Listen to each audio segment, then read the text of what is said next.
Gestur þáttarins að þessu sinni Stefán Vagn Stefánsson sem formaður byggðarráðs sveitarfélagsins Skagafjarðar. Vertu velkominn, Stefán. Sæll. Þátturinn tekinn upp hérna í Safnarhúsinu á Sauðárkróki. Hér fer fram merkileg starfsemi. Já, við erum mjög stolt af þessari starfsemi sem hér inni. Hún fjölbreytt og þetta hús sem sagt tókum við í gegn núna fyrir nokkrum árum og það hýsir bókasafnið og skjalasafn sveitafélagsins og byggðasafnið og sem mjög merkilegt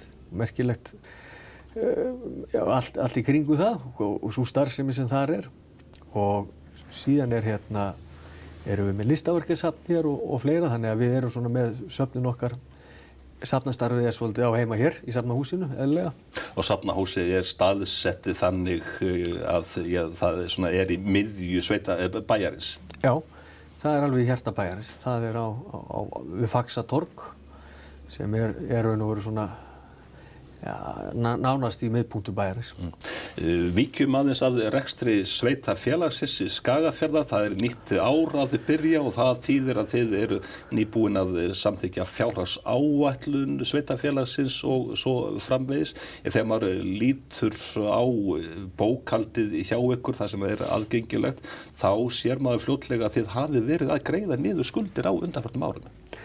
Já, við höfum verið að gera það og við tókum ákvörðun það hér fyrir nokkrum árum síðan þegar við vorum í þessu að það væri komin ákveðin þörf á innviðar uppbyggingu hér og má það nefna leikskóla og grunnskóla hér á Sauðárkróki. Við erum hér í sundlaugaframkvæmdum núna og við höfum verið í hitaveitu og fleiri og ljósleiðara, þannig að það var komin þörf á ákveðna framkvæmdir. Og við höfum reynt að stilla því þannig upp að við séum ekki að taka lán umfram það sem við erum að greiða niður skuldir og á síðasta ári erum við að greiða töluvert meira niður en við erum að taka. Þannig að þetta hefur verið að lækka hjá okkur smá saman en við höfum samt náð að vera í töluvert miklum framkvæmdum undanfarin ár og höfum verið það.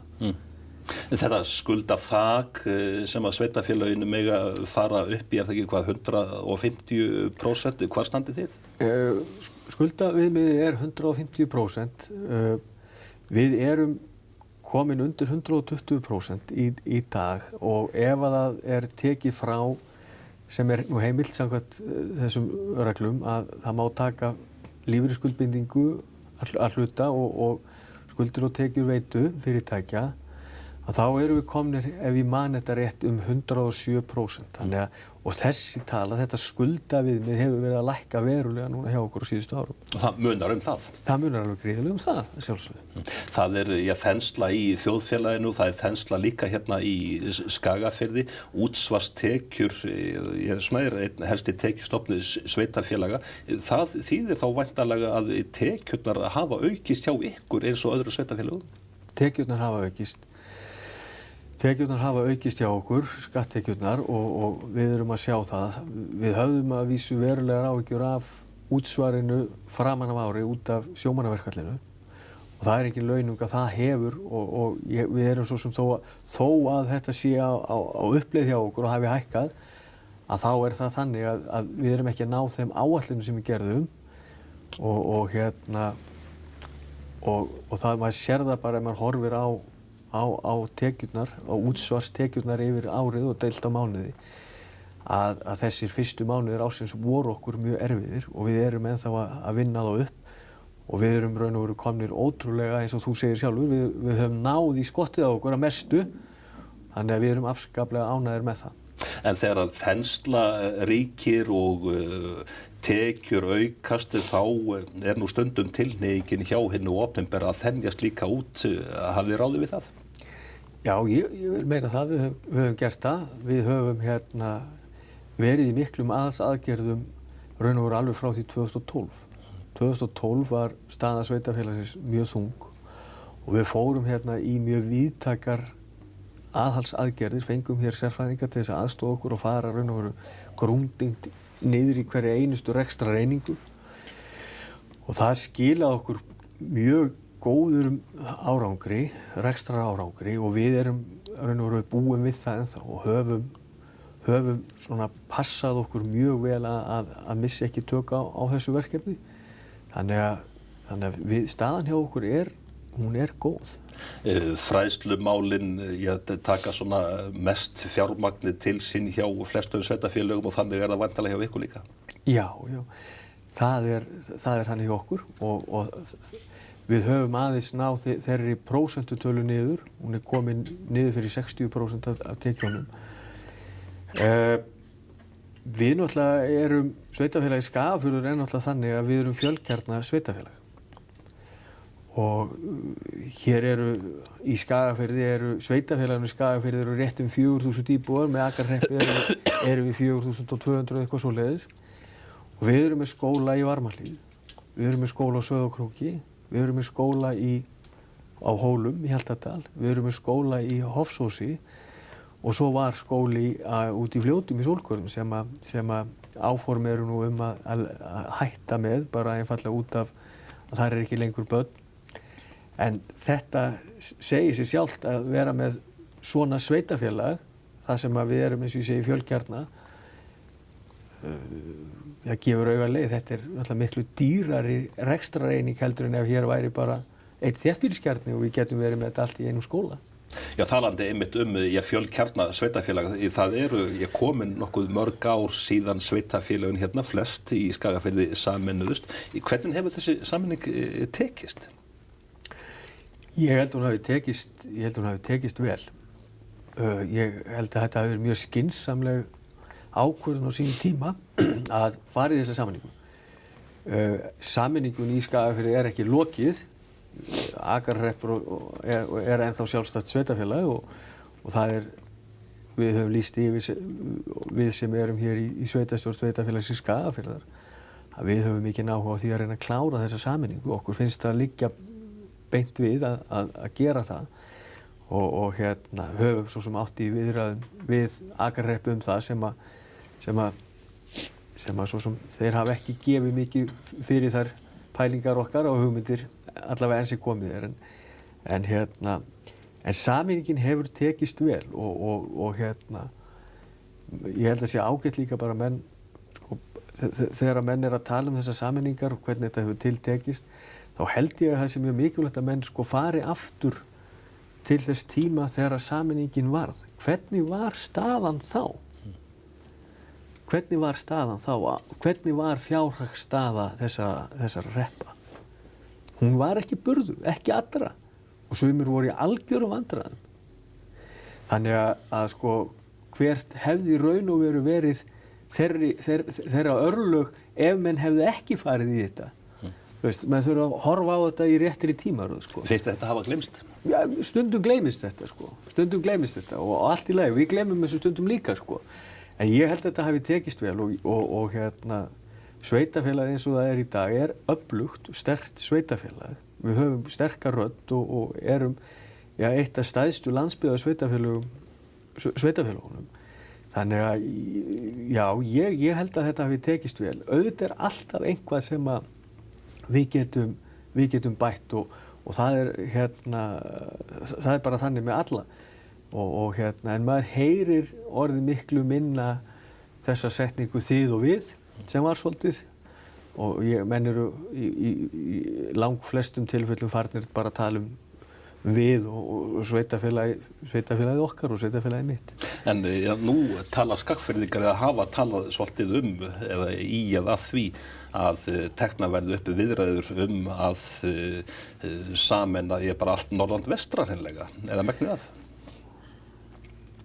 Já, það hafa verið og koma upp þessar hugmyndir reglulega að sameina allt Norðurland vestra. Það eru nú sameiningarviðræður í gangi núna hérna í Austur-Húnavatnssýslu. Við fórum á stað í sameiningarviðræður við Akrahrepp og Skagabyggð raun og veru og buðum Akrahreppi með sem þeir þáðu ekki en síðan slítur Skagabyggð sig út úr þessum sameiningarviðræðum við okkur og fer yfir í Austur-Húnavatnssýslu og það verður mjög spennandi að sjá hvað kemur út úr því. Það myndi gjörbreyta landslæginu á Norðurlandi vestra ef sú staða yrði komin upp að við værum með Húnaþing vestra, eitt sveitafélag í Austur-Húnavatnssýslu og svo Skagafjörð og Akurhrepp. Ég held að þetta séu skrefin sem menn verða að taka ég held að hitt sé á stór biti í einu fyrir marga, þannig að það spurning hvort að þetta leiðin að gera þetta í smærri skrefum og sameina þá stærri púsl í restina undir einu öflugu sveitafélag á Norðurlandi vestra. Það er ein leiðin, en eins og ég segi, það verður mjög fróðlegt að sjá hvað kemur út úr þessum viðræðum í Austur-Húnavatnssýslu. Tölum aðeins atvinnulífið í Skagafirði, það svona fer ekki fram hjá neinum að það verið að byggja mikið á Sauðárkróki, það verið að byggja fjósmörg og jafnvel fjárhús þrátt vera sé erfiðleikar í lambakjötsframleiðslu. Ríkir hér þensla í atvinnulífinu? Já, ég held að sé óhætt að segja það ríkir hér þensla og ástandi hér betra en það hefur verið í mörg ár og sá uppbyggingarfasi sem núna í Skagafirði, þetta hefur ekki sést áratugum saman. Við tókum það saman núna í fyrra, ég nú ekki alveg með nýjustu tölurnar en ég held að það sé verið að byggja hérna eða áætlað að byggja í kringum 50 nýjar íbúðir. Þetta hefur ekki sést hérna á Sauðárkróki, 50 íbúðir. Og eins og þú segir, með fjós hér út allan fjörð. Síðan atvinnulífið náttúrulega sjálft hér á Sauðárkróki aðalega að byggja hér upp. Þannig að við erum að lifa hérna tíma sem að við höfum ekki séð ansi lengi og erum mjög ánægjulegt að upplifa. Þegar fólk fer út í það að byggja sér hús yfir höfuð, það svona í flestum tilvikum þetta stærsta fjárfestingi sem að fólk fer í og að það sé að vera að byggja svona mikið, það þýðir væntanlega það að fólk hefur trú á framtíðinni hérna. Þegar þú lappar bæinn, finnur það á fólki að það ekki bjartsýni? Já, ég finn það. Og ég heyri ekki annað en fólki líði vel á Sauðárkróki og í Skagafirði. Og það alveg rétt og það ekki hægt að horfa á það öðruvísi en þegar þessi fjöldi fólks tekur ákvörðun það að byggja sér heimili hérna á Sauðárkróki eða í Skagafirði, þá getur það ekkert verið annað en ákveðið heilbrigðisvottorð fyrir samfélagið. Ef að hér væri bölsýn og hér væri vont að vera og fólki líði illa, þá get ég ekki ímyndað mér að það væri þessi uppbygging hér á þessu svæði. Það bara þannig? Nei, það bara þannig. Ferðaþjónustan, hún vex og dafnar víðast hvar á landinu, en hvernig staðan í Skagafirði? Já, það orðið mikil aukning á ferðaþjónustu hér eins og annars staðar. Gistinóttum hefur fjölgað verulega og við erum að sjá í auknum mæli að það auki framboð af gistingu, hvort sem það eru þá gisti aðalega, gisti heimili eða þetta Airbnb eða hvað sem það þannig að bæði framboðið af rýmum og gistinætur, þessu hefur fjölgað verulega. Hins vegar það þannig að og það eitt af þessum stóru verkefnum sem kannski býð okkar, að við þurfum að koma þessu svæði betur inn hjá þessum stóru ferðaþjónustu fyrirtækjum. Þetta í öllum mælingum þá Norðurland vestra svolítið kalt svæði og það eru náttúrulega tækifæri í því. Það hlýtur bara að þýða það svolítið óplægður akurinn og maður heyrir þær raddir hjá ferðaþjónustu aðilum að átroðningurinn á Suðurlandi sé orðinn það mikill að upplifunin sé ekki svo sama og fólk kannski að kalla eftir og þá hlýtur að vera tækifæri fyrir ferðaþjónustu aðilana að koma þá á þessi svæði þar sem átroðningurinn minni og þú ert með ósnorta náttúruna og það klárlega hér. Þannig að tækifærin í ferðaþjónustu eru gríðarlega á þessu svæði. Eins og ég segi, við erum kannski aðeins á eftir en það bara þýðir það að tækifærin eru fleiri. Það komin loftbrú milli Reykjavíkur og Sauðárkróks núna nýverið. Þetta væntanlega styrkir til dæmis ferðaþjónustuna og náttúrulega allt svæðið. Klárlega gerir það og við erum nú búin að berjast fyrir þessu flugi árum saman með misgóðum árangri og það eru miklar vonir og væntingar hjá okkur til þess að þetta gangi, þessi tilraun og þetta styrkir ferðaþjónustuna, þetta styrkir þessar opinberu stofnanir sem hér eru á svæðinu, þetta styrkir möguleika íbúa til að ferðast. Ég meina, við erum að sjá með skerðingu á þessari heilbrigðisþjónustu sem hefur verið í gegnum árin, að þá er aukin krafa á að fólk leiti sér til dæmis lækninga suður til Reykjavíkur. Þá getur þetta skipt gríðarlegu máli að vera með flugið. Það er ekkert allir sem geta keyrt. Þannig að þetta skiptir óðbóðslegu máli fyrir okkur að innanlandsflugið sé og verði hérna áfram. En Skagfirðingar, þeir minna líka svona reglulega á það að Alexanders flugvöllur, hann geti hæglega verið millilandaflugvöllur? Já, klárlega.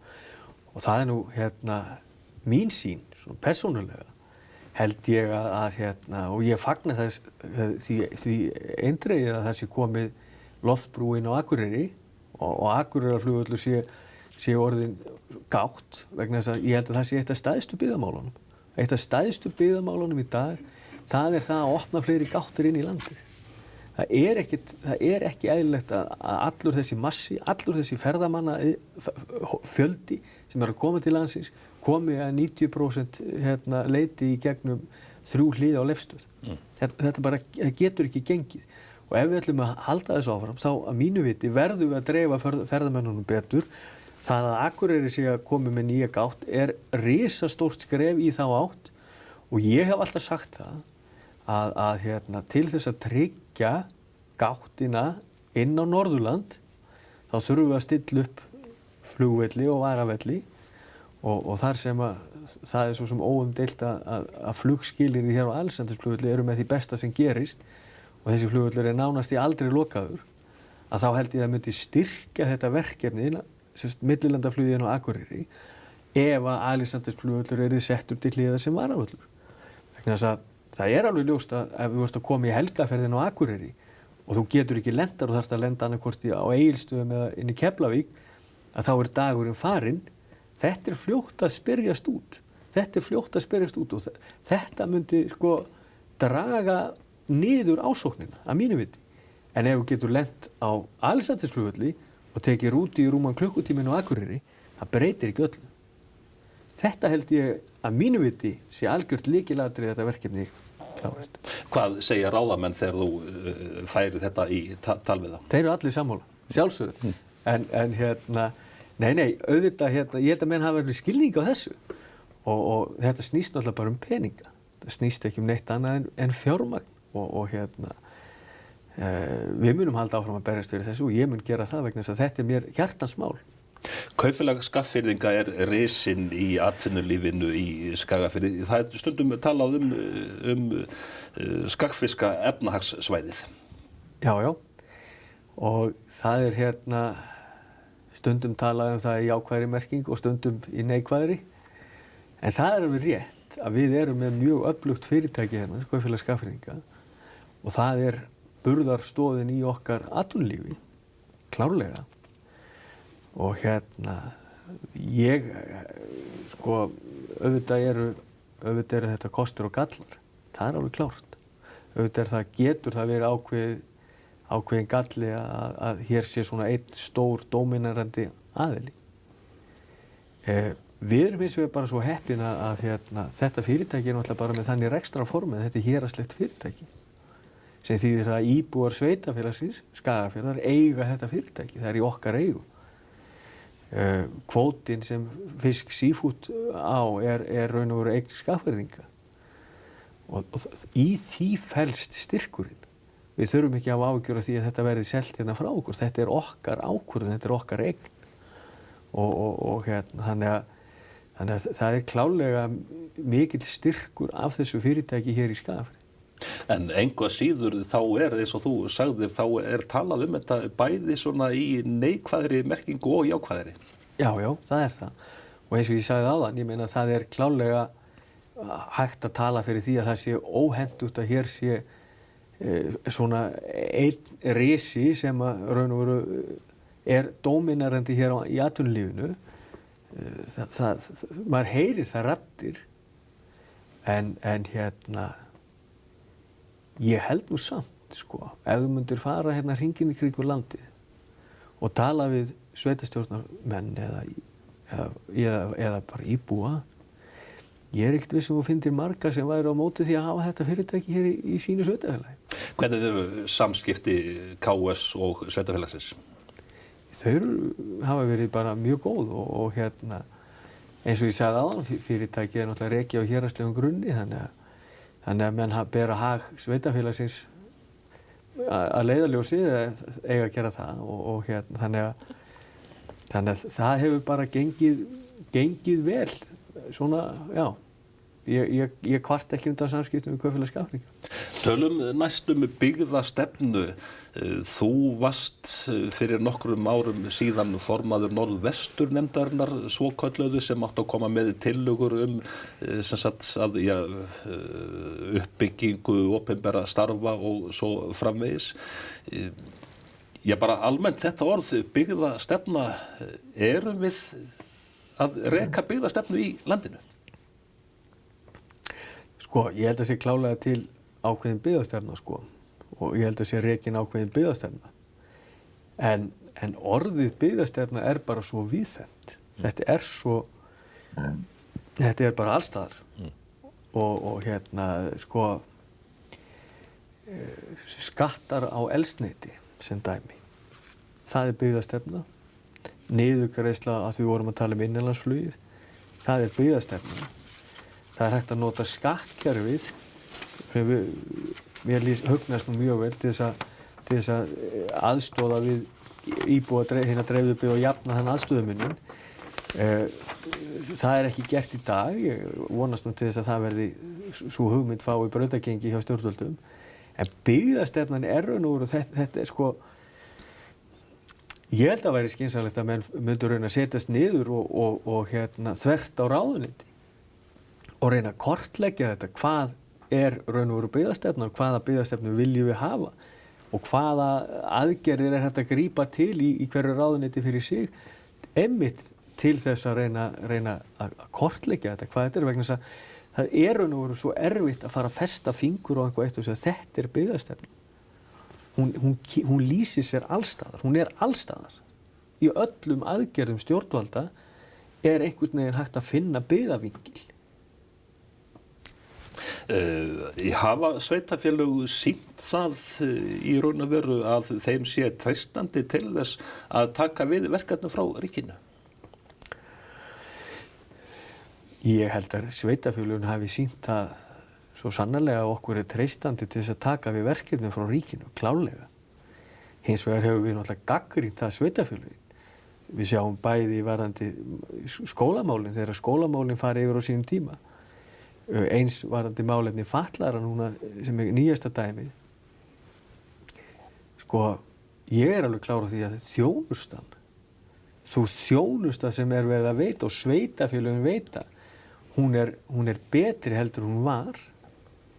Þetta er miklu nær okkur, þjónustan er nær okkur og hún er sko, ákvarðanir eru teknar í nærumhverfinu, þannig að mitt mat er það að þjónustan hefur aukist. Þá þurfa að fengja peningar? Já, það er það sem ég segja. Gæðin hafa aukist, en það vantar alltaf peningin í þetta. Ríkið hefur leikið það stundum að koma með verkefnin og síðan þegar verkefnin eru komin yfir að þá aukast kvaðirnar og kröfurnar á sveitarfélögin.